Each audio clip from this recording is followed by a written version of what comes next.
Hello, and welcome to Paternity Fraud, the show that brings to the forefront thousands of cases each year in which the man who is paying for a child is not the father. In just about every city and territory on the globe today, there is always some slick lady who is about to fake paternity on her baby's birth certificate that a man who is not the child's father is the baby's daddy.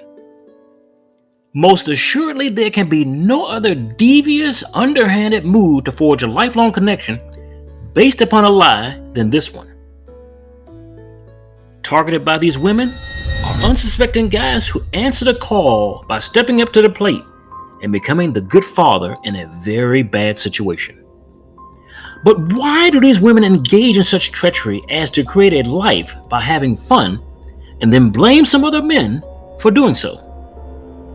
Now, without a doubt, a percentage will fake paternity to profit financially from the wealth or income of this targeted man. In doing this, they hope to finance their child's way of life until they are of an age to take care of themselves. Others do it to gain state-sponsored benefits such as housing, schooling, food, or measly monthly stipend called welfare.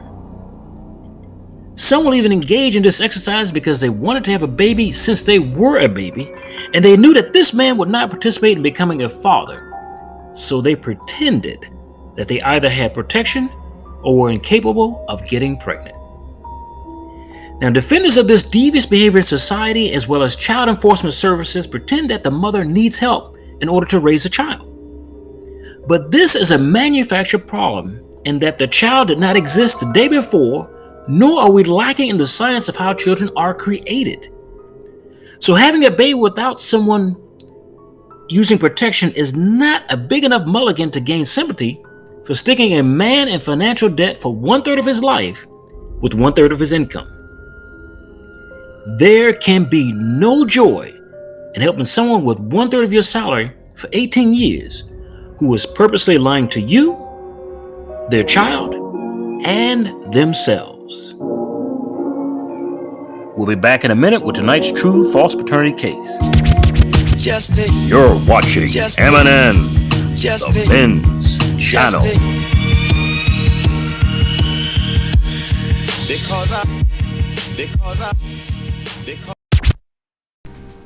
Tonight's false paternity case involves a British singer by the name of Jamie Summers and Daniel Morris, the woman who faked the DNA reporting, claiming that, get this, he was the dad of her baby.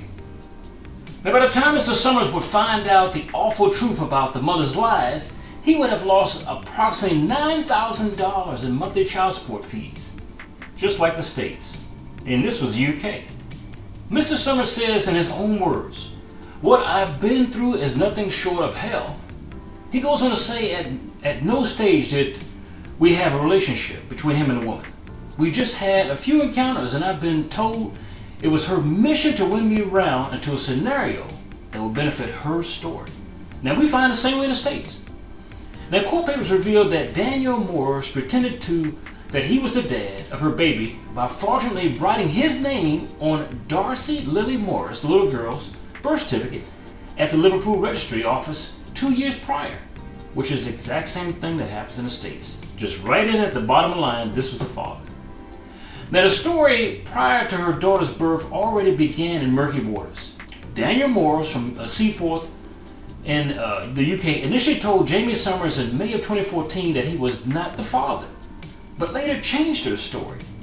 Now, BBC reported that Mr. Summers paid maintenance, just like over here it's called child support, and he had the baby stay with him on a weekly basis, and he tattooed her name on his arm before a test showed they were not even related.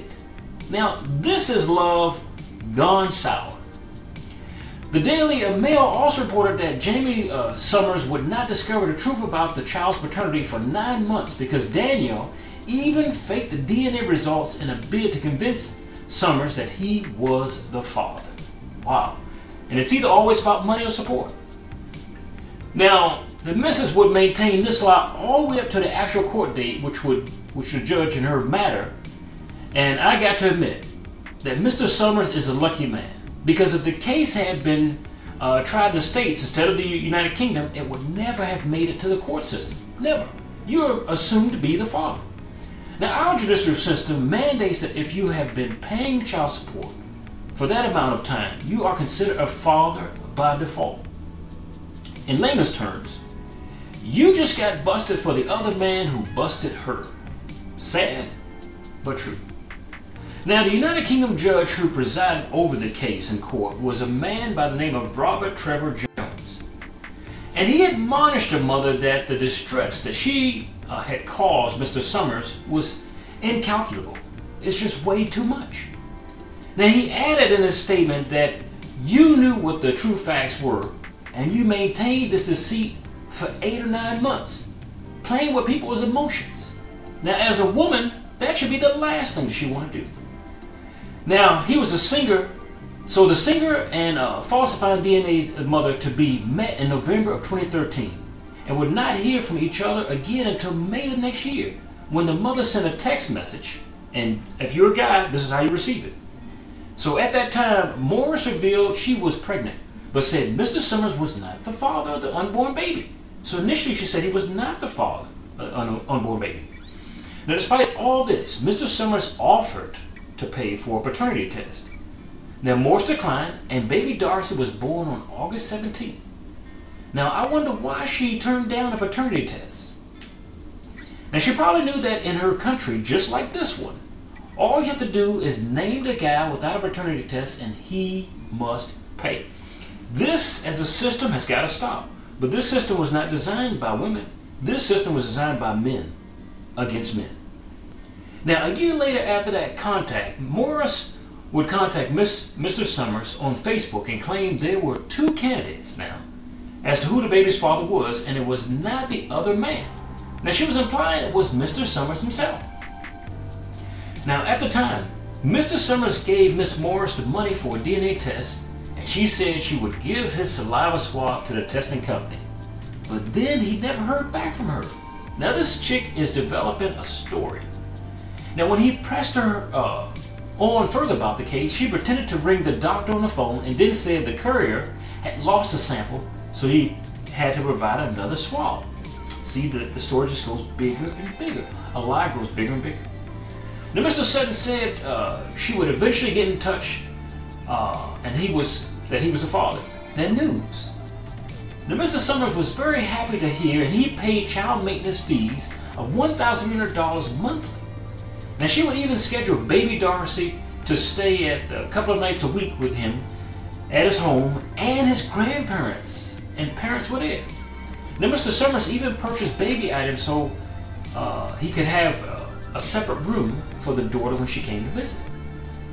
But at the same time, he kept asking Morris for a copy of the DNA certificate, but she gave him various excuses until he eventually threatened to stop paying child support.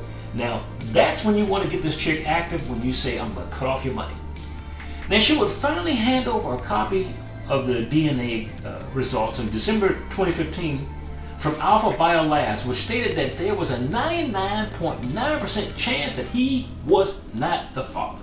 You are not the father.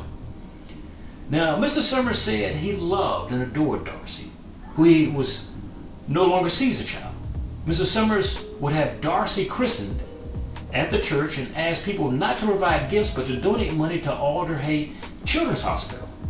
And after studying the DNA report in August last year, Mr. Summers contacted the Alpha Biolab for more information and discovered it was a forgery.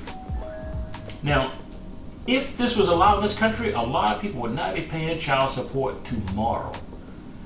Now, Mr. Summers paid for another DNA test, which confirms she was not his daughter. In an impact statement in court, Mr. Summers said, "She made me a daddy and made my parents grandparents. She has shattered us with her lies. She sold her child to make money." He added that he loved and adored Darcy, who he no longer sees, and the situation had nearly caused him and his fiancée to split up. When you do this, you affect many lives, not just one life. Now, Mr. Summers continued, "She exploited us for financial gain and gave Darcy to a virtual stranger. She has ruined my elderly parents' dreams for me. My poor mother loved the baby with all her heart and did not get to say goodbye. Now, speaking after the sentencing, Mr. Summers said there was no celebration on my behalf, as a little girl who was innocent and used as a pawn in Daniel Morris's game is inevitably the victim here. As long as I live, he says, I will worry for the child and miss her immeasurably, he said.